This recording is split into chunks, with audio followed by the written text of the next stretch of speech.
out and filmed in the Skyrocket Hills, which are north of Highway 124 and north and west of the little town of Prescott, Washington. These hills are 1,200 feet in elevation, and they are extremely steep in some areas and unexpectedly high for the Palouse Hills, of which they are a part. The Skyrocket Hills are amazingly beautiful. The landscape and the distances that you can see are phenomenal. On a clear day, you can see literally many dozens of miles in any direction. There is a road through the Skyrockets called Donnelly Road. And on Donnelly Road, you will be traveling through native bunchgrass communities. Bunchgrass is the dominant plant in the Skyrocket Hills, next to wheat. Many farmers farm in the Skyrocket Hills, and they raise dryland wheat. Skyrocket Hills have deep soil, and most of it is loess soils, which means that it is wind blown. It was deposited by wind. And these soils have some nutrients, and they drain very rapidly. So when it rains or snow melts, the water goes right into the soils and keeps going. The Skyrockets also have large numbers of native plants that are still present in some areas there. Many of the areas within the Skyrocket Hills host large numbers of mule deer and elk, and in some instances, large numbers of coyotes. These animals all balance each other out and are very important to the ecology of the Skyrocket Hills. Also, there are several bird species that have been planted there, such as the Chinese ringneck pheasant and the Hungarian partridge or gray partridge. Both of those species were planted there, along with California quail. Many of these birds live in the drainages and gullies in the Skyrocket Hills. These hills are unknown to most people and are an important part of the deserts of the Pacific Northwest.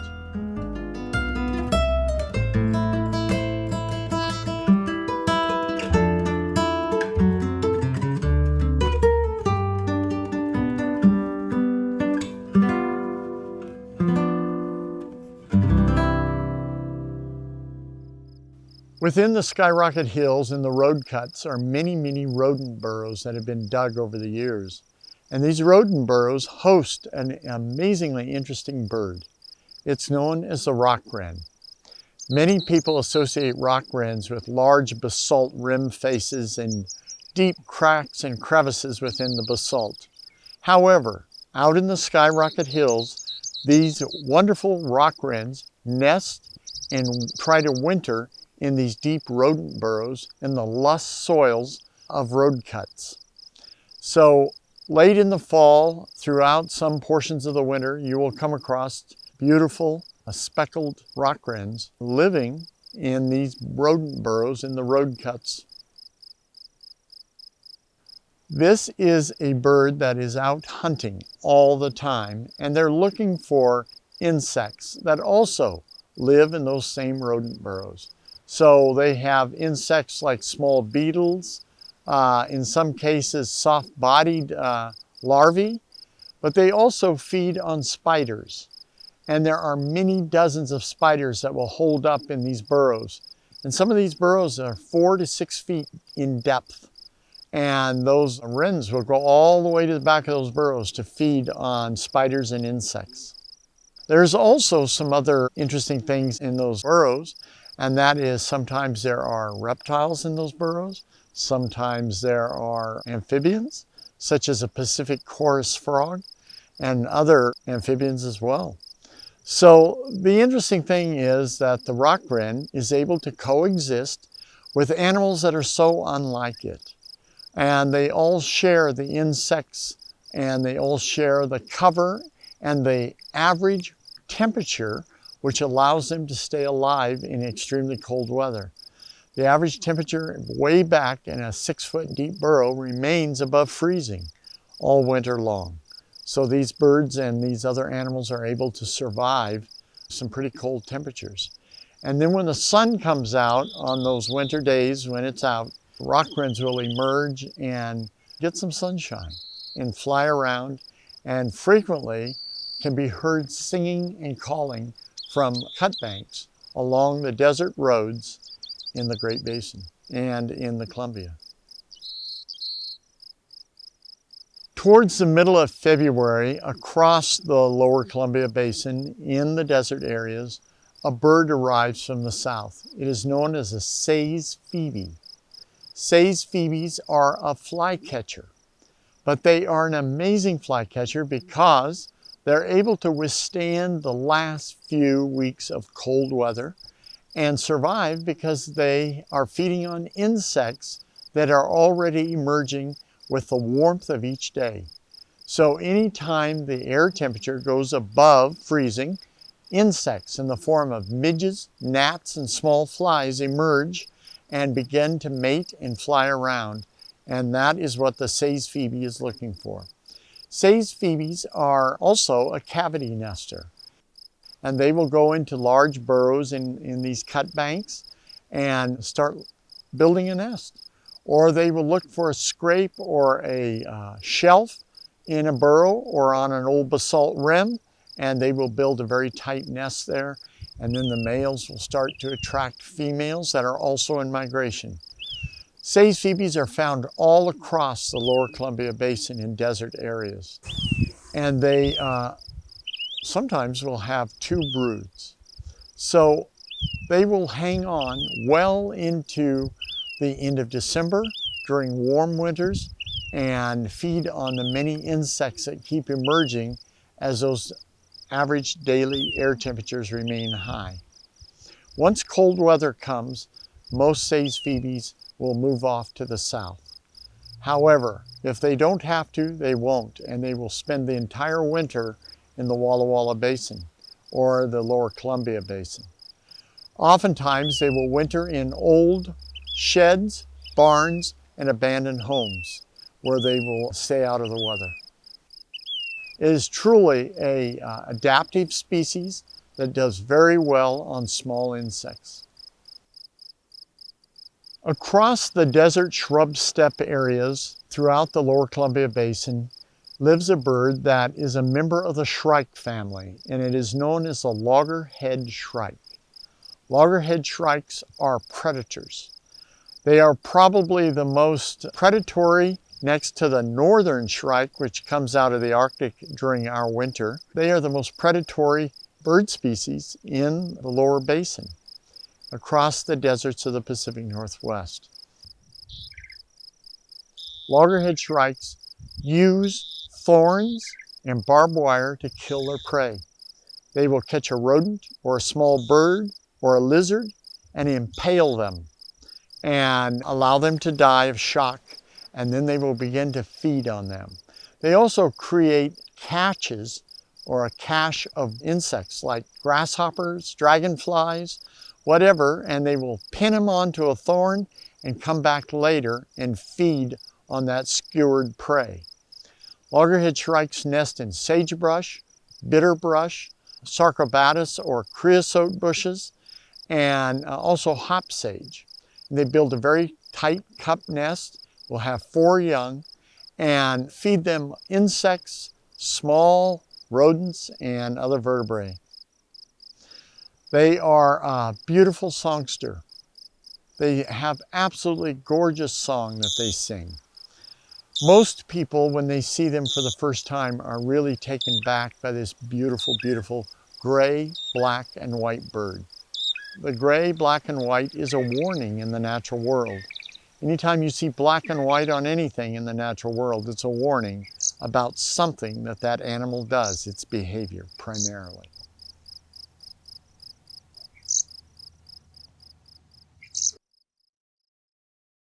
Right across the whole southern end of the Columbia Basin and throughout the northern Great Basin lives a bird called the western meadowlark. Western meadowlarks are a member of the Icarid family. They are a member of the blackbird family. Although they have very little black on them, they have a beautiful bright yellow chest with a big black V on the front of their chest. This blackbird species nests on the ground in big bunchgrass clumps. They cover the top of the nest with a roof, and they lay their 4 eggs under that roof in a tight bowl nest. They are outstanding parents because your chances or any predator's chance of ever locating the young in that nest are very low. Western meadowlarks form large flocks in the fall of the year, and some of those flocks migrate south into California, while others stay in the Columbia Basin in the desert areas. They feed on grasshoppers, and then during the winter months, when insects are very difficult to locate, they start feeding on seeds and plant parts and roots and bulbs. So Western meadowlarks are adaptive depending on the weather and the air temperatures. The other interesting thing about Western meadowlarks is they have one of the most beautiful songs, and they kind of are representative of what the West sounds like. They are a Western desert singer, and their music is beautiful. They make many other birds in the desert sound pretty atrocious by their song. It's absolutely gorgeous.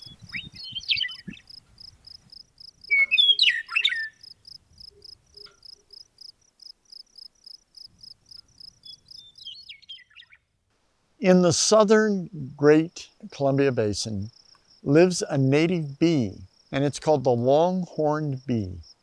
And this bee becomes very obvious in late summer after the wild sunflowers have bloomed. They typically will nectar and spend large amounts of time collecting pollen from wild sunflowers. These sunflowers are found all along the roads in the lower Columbia Basin desert areas. Longhorn bees are a colonial species that pretty much spends a lot of time together. They are very protective of their nests, and by and large, though, they pretty much are harmless. They have extremely long antennae, which gives them their name of longhorned bee. They are found over many areas in the western United States, but they primarily are found in arid areas with low rainfall. Wild sunflowers are found, as I said, along just about any desert road throughout the lower Columbia Basin. This plant is truly an amazing plant because it produces vast numbers of big blooms. The plant itself can grow to 5.5, 6 feet tall, and it does all this during the extreme driest portion of the summer, when it's the very hottest and very driest. Here's this plant growing like gangbusters and creating these massive blooms all over it. Some sunflower plants will have an excess of 40 blooms on a single plant, sunflowers. These blooms are all multifloral and have literally dozens and dozens of flowers blooming in the middle of them. So many native pollinating bees and many other types of insects will zero in on those sunflowers and pollinate and go after the nectars that they produce. In doing so, they pollinate the flower, the many flowers that each flower head has, and that creates black oil sunflower seeds. And in the fall of the year, those same plants that attracted so many pollinators while they were in bloom now attract goldfinches, common red poles, and pine siskins, and house finches. So they feed a whole bunch of different bird species, and after they finish providing sustenance to many species of pollinators. So they are an extremely important plant in the deserts of the Pacific Northwest. Throughout the lower Columbia Basin during the spring, summer, and fall months is a family of flies, native flies, and they're known as syrphid flies. These are hover flies. Some of them are kind of large, 3/4 of an inch across the wings, and some of them are extremely small, no more than 3/8 of an inch. So syrphid flies are truly an amazing insect because they are a pollinator in the adult form, and in the maggot form, they feed on aphids. So they are an incredible insect to have around. Syrphid flies, to avoid predation by birds, often look like yellow jackets or bees. And many people think that when one lands on them, that it is a yellow jacket, and they kill them. Unfortunately, syrphid flies are considered a wonderful ally of agriculture as they destroy many pest insects as larvae. Syrphid flies also gather in large numbers at certain pollination sites, like many native blooming flowers. And when they do that, it looks like a whole bunch of bees or wasps and yellow jackets, but instead it's a harmless syrphid fly. The interesting thing is when a syrphid fly lands on your fingertip, you can feel him with his pad, with his tongue. He's tasting you, and he's looking for moisture and salts. And what you feel is this ice cold prickle, and that is his tongue touching the neurons at the tip of your finger. It registers to your body as a cold spot, and it's pretty amazing. But they don't bite, and they're totally harmless. So it's considered an insect of high value. So know what you're killing.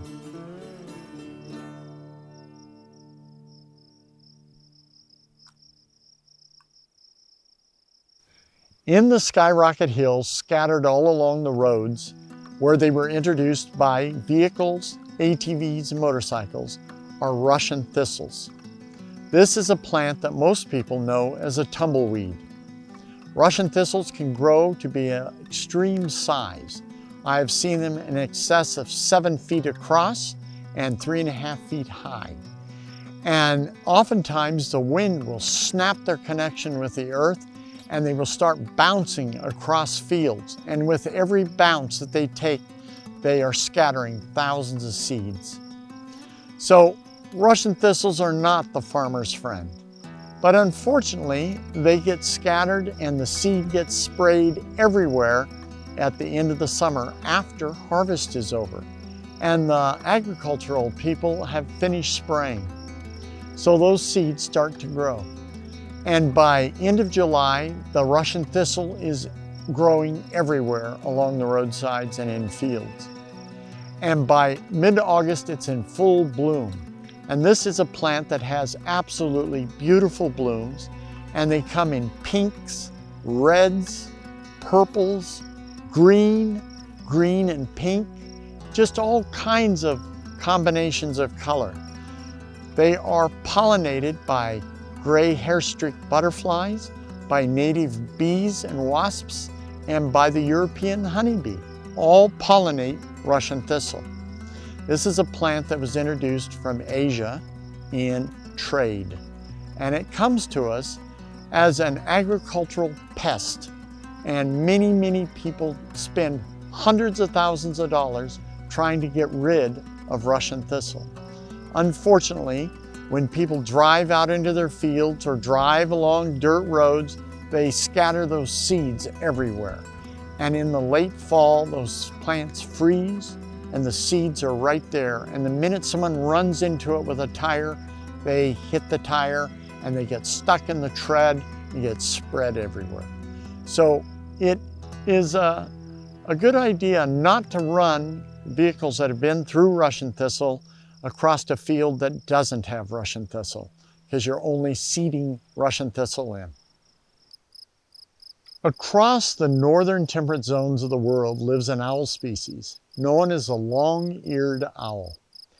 This is a species that is truly phenomenal bird because they often roost in the winter in large communal roosts. In the Skyrocket Hills and north to the Snake River, in any of the dense vegetated sites, oftentimes are long-eared owls. And these long-eareds will sometimes roost communally, where there'll be 8 to 10 birds, or sometimes in some winters, there'll be as many as 50 birds on a roost. Long-eared owls are master rodent hunters, and they are an absolutely gorgeous bird with an ochraceous, peachy-colored facial disc, which covers their entire face from above the eye all the way around to the bottom of the mouth. Long-eared owls have long tufts on top of their head that have nothing to do with hearing. They are entirely about camouflage, and the whole thing that they want to look like is a busted end of a branch. Long-eared owls can suck themselves up to where they are extremely skinny and long and tall, and they do look like a busted branch.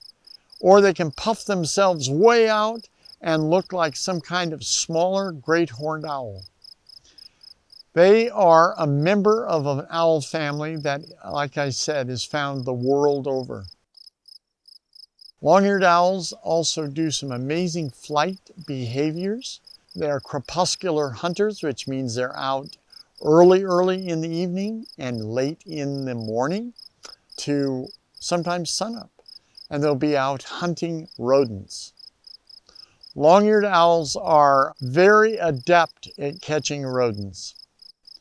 And once they discover an area where there's large numbers of rodents, they will hold up in any site that will allow them to roost without being harassed by other raptors, such as thick Russian olive groves or thick stands of other bushes. They are a protected species all across North America, and as such, they should not be bothered, they should not be shot at, and they should be considered an extremely valuable ally in agriculture because they catch so many rodents and so many crickets and grasshoppers. The other interesting thing is they have a good number of young. I have found one nest that had 5 young in it. This species has a very large repertoire of calls that they give. One of them is the cat call, and they're often called cat owls because of their long ear tufts, what look like ears, but they're actually not ears.